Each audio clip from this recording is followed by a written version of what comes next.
announced his retirement. Nick Mangold.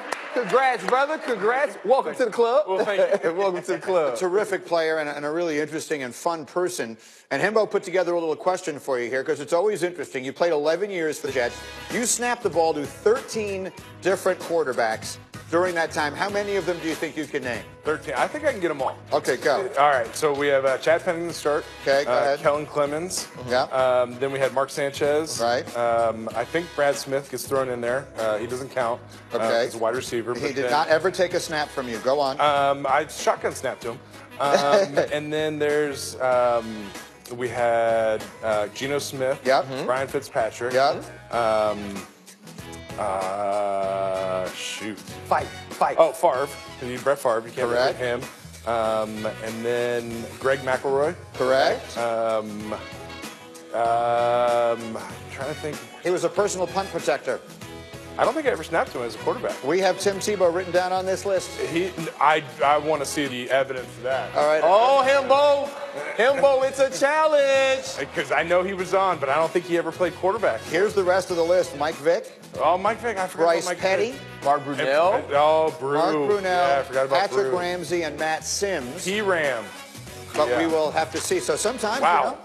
you forget about the Who is Matt Sims? Despite it's Phil Sims' son, isn't it? Yeah. Isn't that one of Phil's sons? Oh. So despite the intimacy of the relationship, sometimes the center doesn't know who the quarterback always is. And now, of course, you were there when the Jets drafted Mark Sanchez, the quarterback out of USC, and put all their hopes in him. And now they've done the same again a few years later. What is your reaction to the Jets drafting Sam Darnold? You know, I'm excited about it, and I was a little concerned when they moved up to 3 because, you know, at 3, you don't know. You could say, all right, we have 2 quarterbacks that are going to be franchise quarterbacks, but at the same time, you can't say we have 3. So the fact that the Giants passed on a quarterback and they were able to pick one of 2, I'm excited for him, and I think that even though he is young, I think he's got a good head on his shoulders. As long as they do the right things coaching-wise, he should do well. Let me ask one on that, and then I'll turn you over here to RC.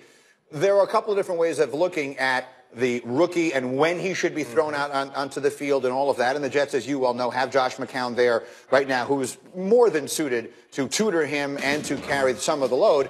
What is your overall thought on when a rookie quarterback should be thrown into the fire? Well, I think that's a big part of your coaches. I think the coaches have to say, all right, this is when we can put him in. Because if you throw him in, if you draft him day 1 and then anoint him starter day 1, that could pose problems. And if you say draft him day 1, he's not going to start for 4 years. That could cause problems. So you have to have a lot of trust, especially as a GM, in your coaching staff to say when he's ready, they'll put him in. Well, you played for the Jets your entire career. This is a different place when you were in New York with the media attention and how they see the quarterback position in New York. What does it take to be the starting quarterback of a team like this in a city like this? Well, I think you already have the blueprint made. Eli Manning. You know, he's been here, he's done it, and he's done it very well. I think if Sam Darnold follows that blueprint, follows that line, he can do the same thing here. A couple of different things. I'm always fascinated by the interview process that leads up to something like the NFL draft. You were a first-round pick, late first round by the Jets the year they took 2 offensive linemen in that first round. What are your recollections on that? Because people sometimes look at the process now and they say it takes months and months. Teams talk themselves into and out of more players than they could ever possibly draft over that period of time. Your thoughts on the way the process is structured and any recollections that you have of it personally? You know, I think it's crazy that you put, you know, there's so much effort put into drafting guys and you really still have no idea how they're going to pan out. And for me personally, I watched my roommate, AJ Hawk. He went on every visit to every team, flying across the country back and forth. And I took 0 visits. And I called my agent and I was like, I don't think I'm getting drafted because I'm not going, like, no team wants to go. And he goes, well, listen, they know what they know, you know, and that's it. So I think the whole thing, as many coaches have said, it's a big crapshoot, and you're just taking your best guess. You've gone head-to-head against the Patriots so many times, literally and figuratively, including, I mean, with some success, really. People forget about that. You won a playoff game in Foxborough, the last playoff game the Jets have won to this point. You look at the Patriots and some of the things that are going on in New England right now that feel unlike them. Some of the noise coming out of there doesn't feel very Belichickian.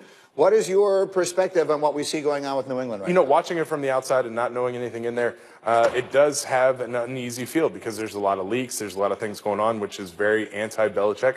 I think if this is the end, it's happening very quickly. And, you look at the way the things have come out during the season, towards the end of the season, and then, as things are going with Gronk and Brady, it just has a weird feeling about it. You were also a team leader. I'm sorry, RC. Yeah, I have a very important question. Go.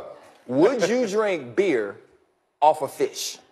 Off of a fish? Did you see the Tennessee offensive line? They're doing this to support the Predators, and they're at all these games, and they pour beer onto this catfish. We were talking about how offensive linemen just stick together and do ridiculous things, no matter how ridiculous they are. Of course, and I think if it supports the team, you got to drink that beer out of that fish. I mean, that's what you're doing because you're. Look at the screen. You got to support. Nick would definitely drink beer from a fish. Watch, and I proved it. So RC this is live TV. For the record, that was why I thought you weren't ready to ask a question, because I looked over and I saw you typing, and that's why I jumped in on you. I would do it. I would be there, support the team. I've had a lot of fun at Rangers games. I see it. It's fantastic, and they're supporting the team. They're doing their part to try to propel that team to get the victory. And if it's drinking a beer off of a fish, so be it. Fair enough. But tell me, would you drink this? For both of you football-playing dudes, I have a Meanwhile on Planet Earth for you here, and it involves Steelers receiver Antonio Brown, who may be the best receiver in the NFL. He is the most productive for sure. And he was sort of channeling his inner Rocky here. Did you guys see the video that he posted of himself chugging raw eggs? This was on his Instagram. Have we ever done this? I have actually tried pretty much everything, so yes, I have done it before. And it doesn't really taste like much. And if you drink it fast enough, it's just the consistency that's tough. And there are going to be thousands of high school wide receivers that do this in hopes of being as good as Antonio Brown. Rocky was a movie. It is fictional. And nobody needs to be drinking eggs out of a glass. They need to be cooked up. And I will drink a beer off a fish. I will not drink a raw egg.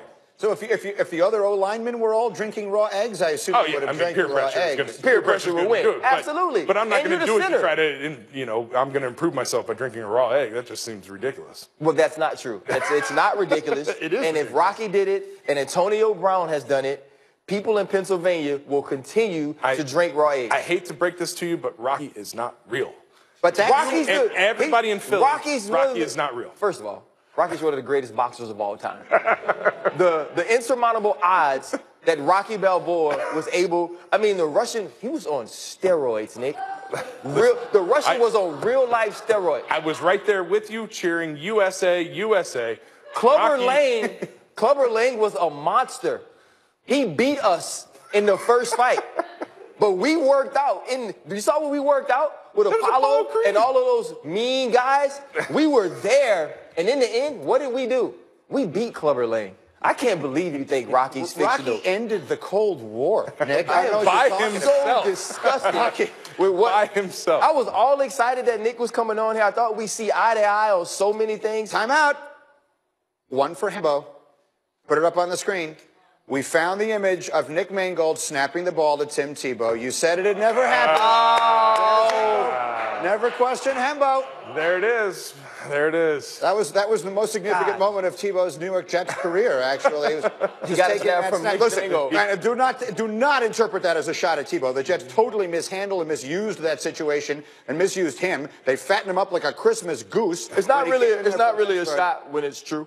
What's that? It's not a shot when it's true. It's not a shot. I didn't mean it to be that way at all. But, Nick, it is a delight to see you, and I hope that now in your retirement you will stop by and see us from time to time. Absolutely. Good to see you. Thanks for coming by. Nick Mangold, everybody, one of the really good guys.